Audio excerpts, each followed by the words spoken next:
Good morning students. आप MSc second semester, जैसा कि इसके पहले वीडियो में हमने आपको एनिमल फिजियोलॉजी के सेकेंड यूनिट के कुछ एक्सप्लेनेशन दिए थे। उसमें फिजियोलॉजी ऑफ एक्सक्रीशन के एक्सक्रीटरी प्रोडक्ट्स के बारे में दिया था जिसका नोट भी आपके पहले मिल चुका है।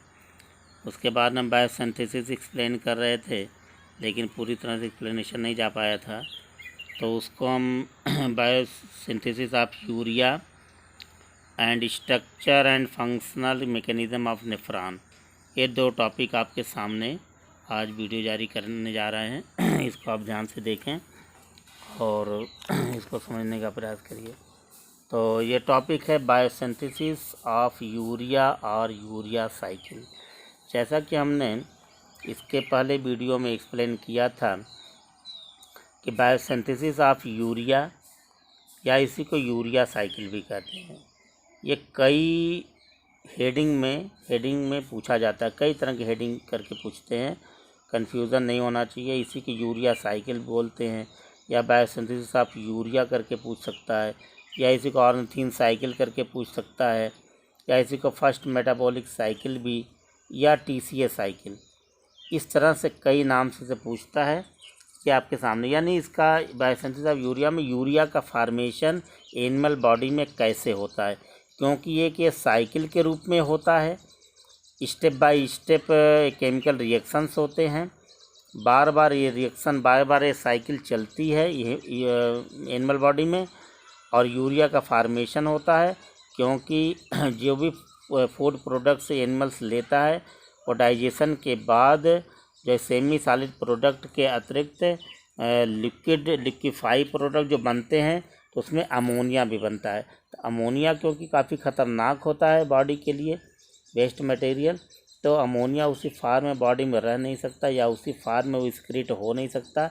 इसलिए कुदरत ने जो है एक साइकिल, एक यूरिया साइकिल का प्रोसेस जो है कि बॉडी में दिया है, जिसको हम फर्स्ट मेटाबॉलिक साइकिल, क्योंकि मेटाबॉलिक रिएक्शन में सबसे पहले ये स्टार्ट होता है, इसलिए इसको जो है फर्स्ट मेटाबॉलिक रिएक्शन बोलते हैं साइकिल।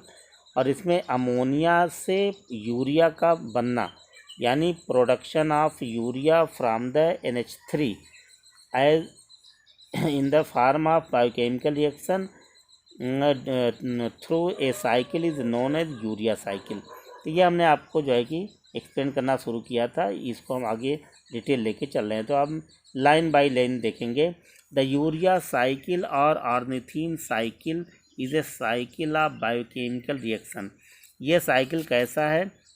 ये बायोकेमिकल रिएक्शन है दैट प्रोड्यूसेस यूरिया, जो यूरिया प्रोड्यूस करता है। किससे प्रोड्यूस करता है? From NH3, from ammonia. Ammonia से यूरिया प्रोड्यूस होता है इस साइकिल में। और किस एनिमल में देखने को मिलता है? ये यूरियोटेलिक ऑर्गेनिज्म, ऐसे एनिमल जिनके बॉडी में यूरिया का फार्मेशन होता है, उन्हें यूरियोटेलिक ऑर्गेनिज्म बोलते हैं, एनिमल बोलते हैं। उनकी बॉडी में ये देखने को मिलता है। The urea cycle converts highly toxic ammonia to urea for excretion. तो इस साइकिल में होता है क्या? ये साइकिल जो है अमोनिया को, क्योंकि हाईली टॉक्सिक अमोनिया होता है, हाईली टॉक्सिक अमोनिया को कन्वर्ट कर देता है यूरिया में। किसके लिए? एक्सक्रीशन के लिए, जिससे कि बॉडी से बाहर जा सके। This cycle was the first metabolic cycle to be discovered by Hans Kreb and Kurt Henseleit in 1932। 1932 में दो वैज्ञानिक थे, हैंस क्रेब और कर्ट हेंसेलाइट। इन दोनों वैज्ञानिकों ने सबसे पहले मेटाबॉलिक रिएक्शन, क्योंकि बहुत से मेटाबॉलिक रिएक्शन होते हैं, उसमें सबसे पहले मेटाबॉलिक साइकिल या रिएक्शन के बारे में उन्होंने जो स्टडी किया वो था यूरिया साइकिल, इसीलिए इसको फर्स्ट मेटाबॉलिक साइकिल भी कहते हैं। तो these both scientists at first discovered the first metabolic cycles, so it is also known as first metabolic cycle. 5 years before the discovery of the TCS cycle, क्योंकि TCS cycle बाद में discovery हुई, उसके पहले ये जो है कि मेटाबॉलिक साइकिल यानी यूरिया साइकिल का एक्सप्लेनेशन आ चुका था इन दोनों वैज्ञानिकों द्वारा। तो इसीलिए जो है इसको फर्स्ट मेटाबॉलिक साइकिल बोलते हैं। उसके बाद जब दूसरी साइकिल आती है TCA साइकिल, तो क्योंकि ये भी उसी से रिलेटेड है, कहीं न कहीं सिलसिला इससे जुड़ा हुआ है, इसलिए जो है कि ये सेकंड नंबर पे आता है। The urea cycle takes place primarily in the liver gland. Urea cycle सबसे पहले कहाँ पर होता है? लीवर ग्लैंड में। And to extent in the kidney. फिर उसके बाद किस में होता है? ये किडनी में होता है। यानी लीवर और किडनी ये दोनों ऐसे प्लेस है, स्थान है एनिमल बॉडी में, जहाँ पर सबसे पहले लीवर में और सेकंड नंबर पर किडनी पर ये यूरिया साइकिल होता है। और इस साइकिल में जैसा कि हमने बताया होता क्या है कि हाईली टॉक्सिक अमोनिया यूरिया में कन्वर्ट होता है साइकिल के थ्रू। और इसमें होता क्या है, इसका फंक्शन, यूरिया साइकिल का फंक्शन देखिए सामने। Function: amino acid catabolism results in waste ammonia. क्योंकि जब हम एनिमल जो है प्रोटीन किसी न किसी फॉर्म में प्रोटीन फूड मटेरियल में लेता है, तो उसका जब मेटाबॉलिज्म होता है प्रोटीन का, तो अमीनो एसिड में कन्वर्ट होता है। तो अमीनो एसिड जब कन्वर्ट होता है, जाहिर सी बात कि उससे और भी चीज़ें बनेंगी, वेस्ट मटेरियल बनेगा। तो उसमें एक वेस्ट मटेरियल जो मेन बनता है वो है अमोनिया। तो amino acid catabolism results in waste ammonia. इसके अमीनो एसिड के कैटाबॉलिज्म के थ्रू की वजह से क्या बनता है? वेस्ट अमोनिया बनती है। यानी अमोनिया बनना ही एक समस्या का घर है, जिसके लिए जो है कि यूरिया साइकिल चलती है। All animals need a way to excrete this product. क्योंकि अमोनिया का बनना और फिर अमोनिया बॉडी में रह नहीं सकता, क्योंकि हाईली टॉक्सिक है, इसलिए इसको बॉडी से एक्सक्रीट करना ज़रूरी है। तो हर एनिमल के अंदर ये ज़रूरत है कि वो इसे हाईली टॉक्सिक मटेरियल को जो है कि बाहर करे, यानी अमोनिया को बाहर करे, एक्सक्रीट करे। तो उसके लिए ये यूरिया साइकिल ज़रूरी है। Most aquatic animals are ammonotelic organism. बहुत से ऐसे एनिमल्स हैं जो पानी में रहते हैं। तो जब वाटर बॉडी में है तो जाहिर बात है कि अमोनिया वो भी एक्सक्रीट करेंगे। तो वो अमोनिया कैसे एक्सक्रीट करते हैं? Excrete ammonia without converting it. क्योंकि पानी में रहते हैं तो इसलिए वो आसानी से अमोनिया को डायरेक्ट रिलीज़ कर देते हैं, एक्सक्रीट कर देते हैं, और उनके बॉडी पे कोई नुकसान नहीं पहुंचता। और क्योंकि उनका एनवायरनमेंट एक्वस होता है, इसलिए वो जो है कि वो डाइजेस्ट हो जाता है, डिज़ॉल्व हो जाता है। अमोनिया इज़ ए टॉक्सिक, क्योंकि अमोनिया टॉक्सिक है, but upon excretion from aquatic species it is diluted by the water outside the organism. क्योंकि टॉक्सिक होता तो ज़रूर है, लेकिन जब वो वाटर बॉडी में, क्योंकि एक्वेटिक एनिमल वाटर में होते हैं, तो जब वो एक्सक्रीट होता है तो उसके चारों तरफ वाटर होता है, तो उसमें डिज़ॉल्व हो जाता है, यानी डाइल्यूट हो जाता है, इसलिए ऑर्गेनिज्म को नुकसान नहीं पहुँचाता है। Organisms that cannot easily and safely remove nitrogen as ammonia convert it to a less toxic substances such as urea। क्योंकि बहुत से ऐसे एनिमल्स हैं जो एक्वेटिक रीजन में नहीं रहते और रीजन में रहते हैं, तो वो अपने टॉक्सिक जो है कि मटेरियल यानी अमोनिया को कैसे रिलीज़ करेंगे? तो उनके लिए वो अमोनिया को इस तरह रिलीज़ नहीं कर पाते, तो वो क्या करते हैं? उसको जो लेस टॉक्सिक सब्सटेंस में कन्वर्ट करते हैं। यानी अमोनिया को लेस टॉक्सिक सब्सटेंस में कन्वर्ट करने का मतलब उसे यूरिया बनाते हैं या यूरिक एसिड में बदल देते हैं। तो the urea cycle mainly occurs in the liver. क्योंकि यह यूरिया साइकिल लीवर में होता है ख़ास तौर से। The urea produced by the liver in the released into the blood stream. क्योंकि यूरिया बनता है जो है कि लीवर में, और लीवर के थ्रू किस में रिलीज होता है? ब्लड में आता है। Where it travels to the kidney. फिर ब्लड में जब आ जाता है यूरिया, तो ये ट्रेवल करके कहाँ पहुँचता है? किडनी में। And is ultimately excreted in urine. और फिर वो अल्टीमेटली यूरिन के थ्रू एक्सक्रीट कर दिया जाता है, यानी बाहर निकाल दिया जाता है। इन ए स्पीसीज़ इंक्लूडिंग, कौन कौन से एनिमल्स हैं जिनमें ये कंडीशन पाया जाता है? वो एनिमल्स होते हैं in species including birds and most insects. ज़्यादातर बर्ड हैं और कुछ इंसेक्ट्स हैं जिनमें अमोनिया यूरिक एसिड में कन्वर्ट होता है, या उसे यूरेट साल्ट भी कहते हैं, यूरेट साल्ट, और ये सॉलिड फॉर्म में होते हैं। तो यानी कि कुछ एनिमल्स जो है यूरिया को सॉलिड फार्म में भी रिलीज़ करते हैं और कुछ जो है कि लिक्विड फार्म में भी। रिएक्शन इसमें क्या होता है, यूरिया साइकिल में क्या होता है। रिएक्शन देखिए, heading reaction. Before the urea cycle begins ammonia is converted to carbamyl phosphate. Urea cycle शुरू होने के पहले अमोनिया क्या होता है, वो कार्बामिल फास्फेट में कन्वर्ट हो जाता है। The reaction is catalysed by carbamyl phosphate synthetase. और ये जो रिएक्शन होता है वो जो कार्बामिल फास्फेट सिंथेटेज फर्स्ट द्वारा उत्प्रेरित हो जाता है, कैटलाइज हो जाता है। तो जब कैटलाइज होता है तो की ज़रूरत क्या पड़ती है, and requires the use of 2 ATP molecule. क्योंकि ये जो कास्टली रिएक्शन है इसमें ATP का यूज़ हो रहा है, ATP की ज़रूरत है। तो इस रिएक्शन में जो है 2 ATP की ज़रूरत पड़ती है, 2 ATP molecules. The carbamyl phosphate then enters the urea cycle. और उसके बाद कार्बामिल फास्फेट जो ऊपर अभी कैटलिस्ट के रूप में था, ये जो है यूरिया साइकिल में इंटर करता है, यानी यूरिया साइकिल को आगे बढ़ाने का काम आता है। और यूरिया साइकिल में जो स्टेप्स होते हैं वो 4 स्टेप का यूरिया साइकिल होता है, यानी ऑर्निथीन साइकिल 4 स्टेप का होता है। लेकिन अभी जो साइकिल आपके सामने दी जाएगी वो 4th स्टेप में जो होता है उसकी एक साइकिल सामने आती है। बाकी में कुछ रिएक्शंस होते हैं जो डिसअपियर होते हैं। तो इसमें 4 स्टेप्स हैं। फर्स्ट स्टेप देखिए, steps of the urea cycle. First step है carbamyl phosphate is converted to citrulline. सबसे पहले तो कार्बामिल फास्फेट वो किस में कन्वर्ट हो जाता है, सिट्रुलिन में, विथ कैटलाइसिस बाय ऑर्निथीन ट्रांसकार्बामोइलेज।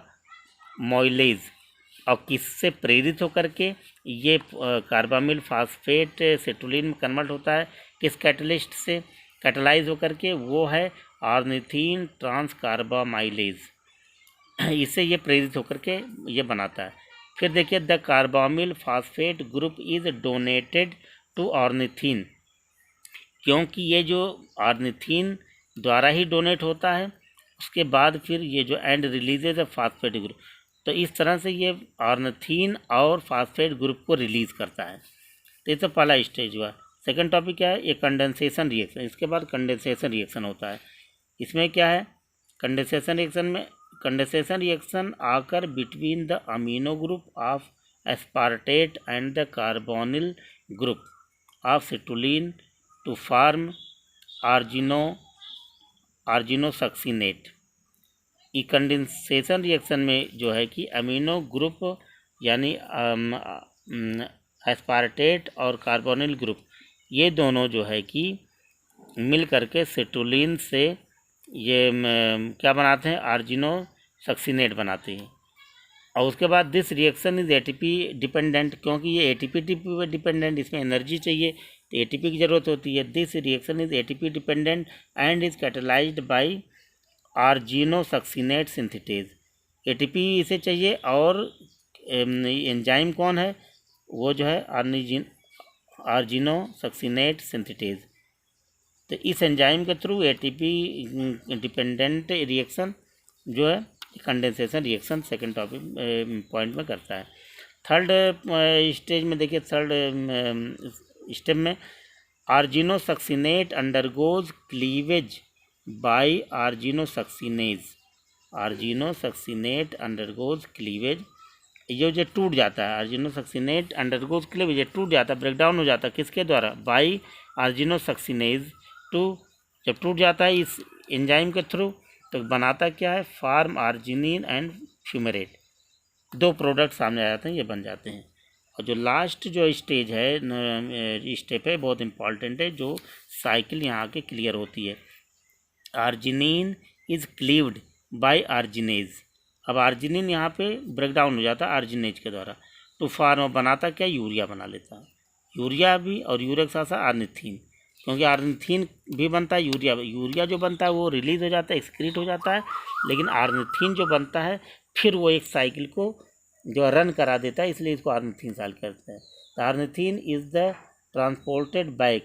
फिर ये आर्निथीन क्या करता है, फिर बैक, फिर आगे बढ़ जाता है, फिर ये जो है कि साइकिल में काम करता है, बैक टू द माइटोकॉन्ड्रिया। क्योंकि बैक हो जाता है माइटोकॉन्ड्रिया में और वहाँ पे क्या फिर शुरू करता है, इसी साइकिल को दोबारा शुरू करता है, to begin the urea cycle again. तो ऑर्निथिन, यूरिया तो रिलीज हो गया, एक्सक्रीट हो जाता है, लेकिन ऑर्निथिन जो बना वो क्या करता है, वो जो है कि बैक होकर के ट्रांसपोर्ट हो जाता है माइटोकॉन्ड्रिया में और वो फिर यूरिया साइकिल शुरू, यानी यूरिया साइकिल बार बार होने वाली एक साइकिल है और इसकी वजह से यूरिया साइकिल जो है कि आगे से आगे बढ़ती जाती है।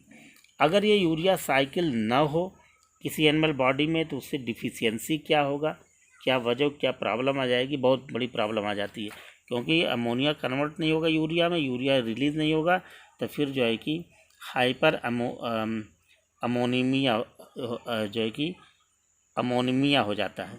आगे देखिए, यह urea cycle disorder, genetic defects in the enzymes involve in the cycle can occur. ये जेनेटिक डिफेक्ट की वजह से कुछ एनिमल्स में या कुछ लोगों में ऐसा होता है।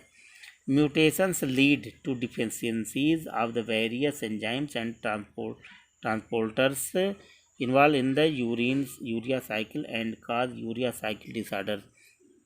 तो अभी तक जो रिपोर्ट आई है उसमें ये कहा गया है कि जेनेटिक डिफेक्ट की वजह से या म्यूटेशन की वजह से इस तरह के साइकिल की डिफिशियंसी हो जाती है, यानी इस साइकिल परफॉर्म सही ढंग से नहीं हो पाता, क्योंकि इस साइकिल चलाने के लिए जो चीज़ की ज़रूरत पड़ती है जैसे एंजाइम्स की या ट्रांसपोर्टर्स की, अगर एक जेनेटिकली अगर डिफेक्ट की वजह से कोई एंजाइम में या ट्रांसपोर्टर्स में किसी चीज़ की डिफिशियंसी हो जाती है तो ये डिसऑर्डर पैदा हो जाता है। If individuals with A defect in any of the enzyme, अगर इन एंजाइम में से कोई डिफेक्ट हो रहा है, use in the cycle ingest ammonia acid beyond what is necessary for the minimum daily requirements of the ammonia that is produced will not be able to be converted to urea। अगर इसकी deficiency हो जाती है इस enzyme transporters की तो फिर ammonia जो है यूरिया में कन्वर्ट नहीं होगा, और कन्वर्ट नहीं होगा तो क्या होगा, अमोनिया अधिक मात्रा में बॉडी में बनेगी जो काफ़ी नुकसानदेह है। दीज इंडिविजुअल्स कैन एक्सपीरियंस, जिस एनिमल में ऐसा देखने को मिलता है जिस इंडिविजुअल्स में, तो ऐसे रोग को, प्रॉब्लम को क्या बोलते हैं, हाइपर एमोनीमिया, इसका एक डिसऑर्डर है। और इसका मतलब क्या है, are the buildup of a cycle intermediate, यानी कि ये जो साइकिल है पूरी तरह कंप्लीट नहीं हो पाता, यानी यूरिया साइकिल कंप्लीट नहीं हो पाती, नहीं चल पाती, तो ये सारे डिसऑर्डर आ जाते हैं। और दूसरी बात सामने है कि ये जो ऑर्निथिन साइकिल या यूरिया साइकिल है, ये साइकिल क्या है, इस यूरिया साइकिल को हम साइकिल के द्वारा दिखा रहे हैं, इसी को ऑर्निथिन साइकिल भी कहते हैं या यूरिया साइकिल कहते हैं। ये सामने है यूरिया साइकिल।